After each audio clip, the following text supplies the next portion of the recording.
So, ayun, hello. This is the lab 1 for IPTC, which is installing PyCharm. So, before installing PyCharm, we need to install first is the Python. So, ayun, download natin itong Python installer. Then, download nyo lang to. Nalabas naman yan dyan. So, ni-install ko na siya. Kaya, ayan, nandito na siya.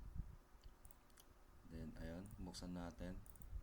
So yun, na-install ko na yung Python installer, install manager.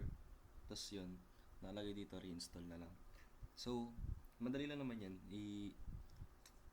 Tawag dito, sundan nyo lang yung steps. Then, ayun, para ma-confirm na siya, naka-install na is, punta ka ng CMD, ayun ang command prompt. Then, Python, -- version. Then, ayun. So, next na i-install natin is PyCharm, which is wala pa ako.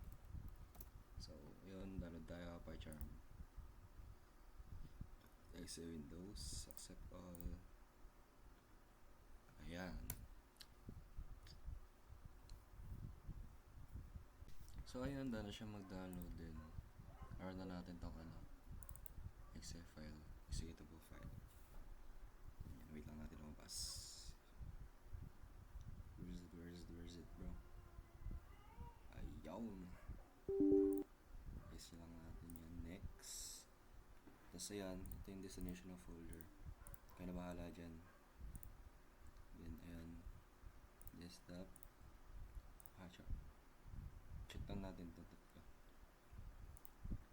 Next, install. Yan, wait lang natin yung ma-install. So yun, after maran ng executable file, setup nyo lang din. Ayun, tao dito, create ka lang ng new project. Then yan, create this window.